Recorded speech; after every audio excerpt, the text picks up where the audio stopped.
Giagweave. And did you know that Irish is one of the oldest languages in Europe? Even today, it's spoken in 3 distinct dialects: Connacht, Munster, and Ulster. But how did we end up with just 3 dialects? And what role did British colonial history play in the matter? Let's dive into the fascinating history of the Irish language and its 3 dialects. So we know that there are 3 dialects, these being Connacht in the west, Ulster in the north, and Munster in the south. Each of these dialects have unique features that reflect the regions that they come from. Let's start with Connacht. It's the dialect spoken in places like Galway and Mayo. And one thing you'll notice in particular about this dialect is that BH and MH often make a V sound. For example, in the Connacht dialect, the word for autumn would be fover. Now, Munster is the dialect spoken in the south in places like Cork, Kerry, and Waterford. Munster speakers tend to have a broad pronunciation of the R, and vowels are often more drawn out. Finally, you have the Ulster dialect, which is spoken in the north.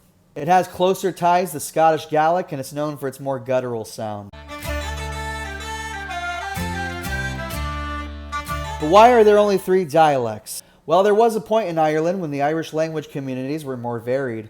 But over time, a few major regions of Irish speakers became more dominant. In pre-colonial Ireland, the country was a patchwork of different kingdoms, each with its own linguistic quirks. However, the arrival of British colonizers would dramatically shift the language landscape. Britain's colonization of Ireland began in earnest in the 12th century, but it wasn't until the 17th century that things took a devastating turn for the Irish language. Enter Oliver Cromwell.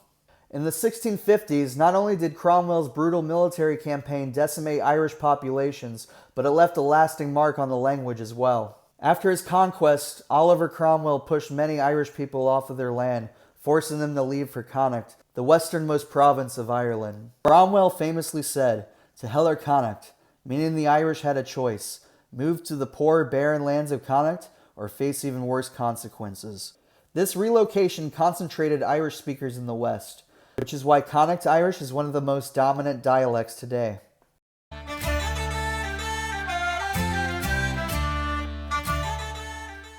The British didn't stop with Cromwell. Over the next few centuries, English became the language of power and prestige in Ireland.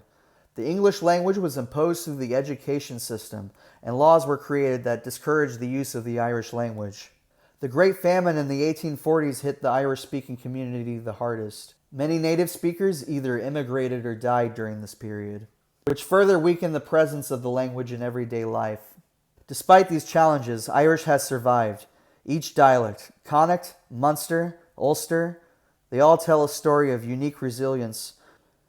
The history of Irish is not just one of language, but of a people fighting to keep their culture alive. So next time you hear an Irish phrase or say sláinte, think about the journey that language has been on. And if you speak a little Irish yourself, you're helping preserve that history. Daram aga for watching, and if you like this video, feel free to like and subscribe, and tell me what you thought in the comments, and slanga foel.